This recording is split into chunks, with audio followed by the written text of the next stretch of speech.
I wasn't able to record on the FlipGrid, so I'm taking a video here. I hope that's okay. My name is Sam. I use she, her pronouns, and the topic I chose for this week was worthy, helping your child be their healthiest weight. Joanne was the presenter. She has a very extensive background in these studies. She said what got her into this was the Journal of American Medical Association study that showed that children with obesity feel worse than children that are undergoing chemotherapy. And her question is, why can't we treat children with the same compassion we do who have obesity the same way that we treat children with compassion that have cancer? Seeing as they're both diseases. There's been an increase in ages 2 to 5, an increase in obesity-related cancers, whether that be pancreatic, ovarian, uterine, stomach, and that there's no clear-cut answer as to why this is happening. She thought it might be a couple of things, one being weight bias, and the other issue being that they're not getting screened for these cancers because of their age. The cost of obesity-related medical care in 2008 was $147 billion. Businesses are also suffering from obesity-related job absenteeism of $4.3 billion annually, and childhood obesity costs $14 billion annually. It's important, she said at this point, to re-engage parents in juice consumption, as well as the importance of sleep, which I'll go over a little bit more later. She questions about whether or not we even use the word obesity, because that could potentially be seen as harmful, but because we're clinicians, that's the word that we use. But she doesn't use it in her community when she's talking to parents.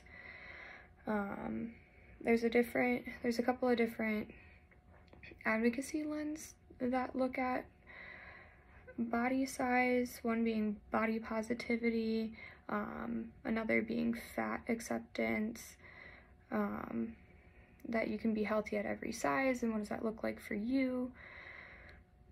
There's apparently racial stigma surrounding BMI, but she didn't go too into depth into that, so I'm curious to learn more about that. I might do more research on my own. There's 6 different ways worthy is intended for people. It's intended for parents to care for a child who's getting too much weight too quickly. This is a phrase that she uses a lot instead of using obesity. It's for children who face weight-related stereotypes, social exclusion, and discrimination. Kids who gain too much weight too quickly are likely to experience bullying and insensitivity outside and inside of the home. And so, unfortunately, this leads to them having no safe space. Parents, even with the best intentions, try to address weight gain, but unintentionally contribute to depression, anxiety, low self-esteem, and poor body image. It's important that children feel safe at home, in school, and at the doctor's office. And it's also important that parents and children with kiddos who have obesity know that they're worthy of love, kindness, and compassion, and that goes really far. Studies have shown that it's easier for boys to adapt to their weight gain than it is for girls to balance out. The bullying that comes along with children who gain weight too quickly has a higher suicide risk. 1.2 million kids in the ER in 2017 either died of suicide or attempted suicide. It should make us rethink how we talk about weight with children. Children face many microaggressions around their weight, and parents are often not equipped to cope with childhood obesity. They need to learn to offer unconditional love. The curriculum that they came up with for this program, they offer a 2-week online workshop that's a holistic approach. They learn how to create a body positive environment at home, and there's 5 different criteria to help find the healthiest weight in children. They develop an action plan to keep kids safe from bullying and weight bias. They learn truly what kindness and compassion are. They learn what fat shaming is and how it affects them and their family. They learn how to set productive boundaries, especially with people who use harmful language surrounding obesity, and how and when a parent should discuss weight gain with their child. She goes over that hope is future thinking and mindfulness is being present. Pediatricians especially do not feel that there's been any success in treating obesity, so they've kind of stopped that conversation apparently. An interesting point she went over for like precursors to obesity, pollution was one, because that is an endocrine disruptor in the way that we regulate our hormones. There's a lot of different examples of what stressors basically lead to obesity, and so we know from this presentation that the answer isn't just move more, eat less. There's a lot of different environmental factors that go into it as well. The 5 criteria that she goes over to maintaining healthy weight, the first one is having a best friend, having a trusted individual that you can go to about things, someone you have something in common with. The second one was sleeping well. And I mean, we all know that we have to do this, but she really shed light on the hormones that regulate our sleep and that regulate our body, and what that it does in regard to food consumption. If we don't get enough sleep, there's a hormone imbalance that promotes overeating and weight gain. These hormones that create increased feeling of hunger are leptin and ghrelin maybe. Sleep deprivation is also associated with growth hormone deficiency and elevated cortisol levels. And what we know about cortisol is that's what leads to us being stressed. Her third point of her criteria was moving often. It raises serotonin and endorphins, and it helps you create bonds with people that you are being active with. So somebody that you're going to walk with, somebody that you're in a dance group with, things like that. Number 4 was feeling safe at school and home.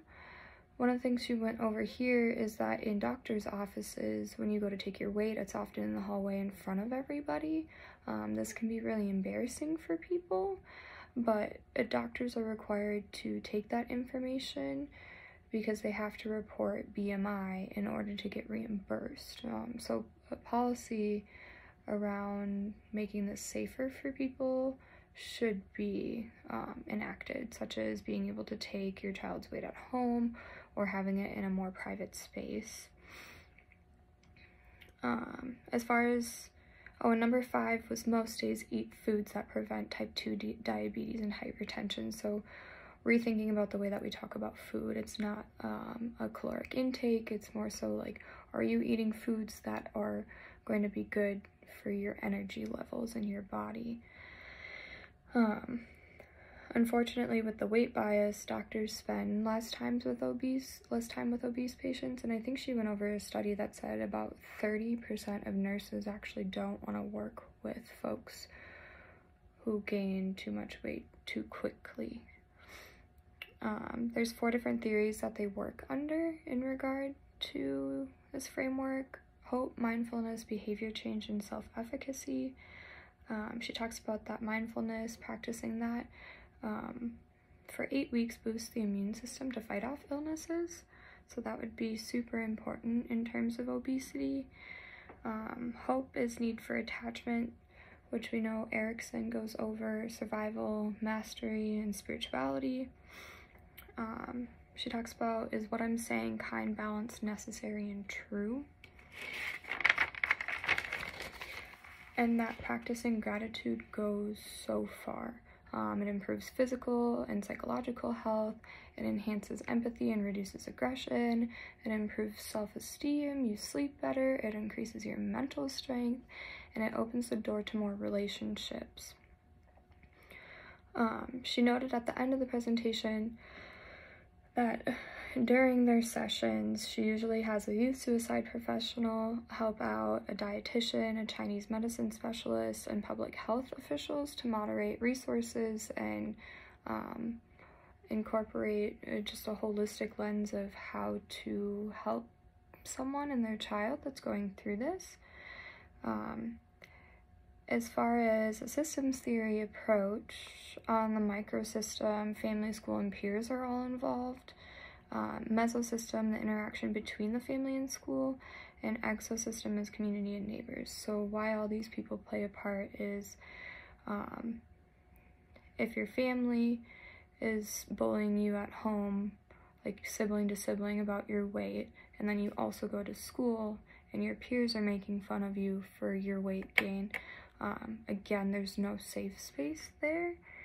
And the interaction between these two, we need to make sure that kids have that safe space so they can get away from it, as well as how does the family address a child being bullied at school?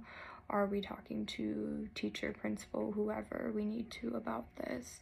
And I'd say at the macro system, chronosystem, cultural attitudes around what is a healthy weight and what does that look like, and the environment of being bullied over time leading to those higher suicide rates.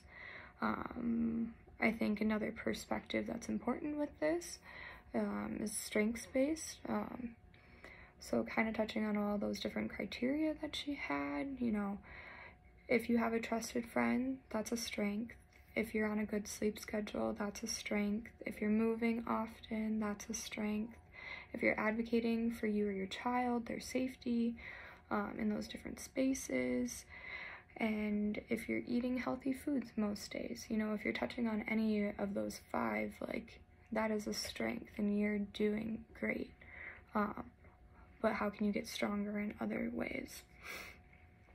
And then I would say implications for social work practice, at least in my point of view right now, is I work with families in DV, domestic violence, and so, you know, I'm gonna come across children who are in high stress environments, and so that might lead to eating too much too quickly and gaining weight from that.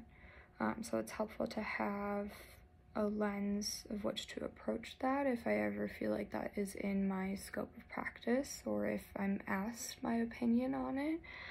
And then I also hope to work in a hospital setting in the future, and I think having this information will be helpful in that setting. Thank you.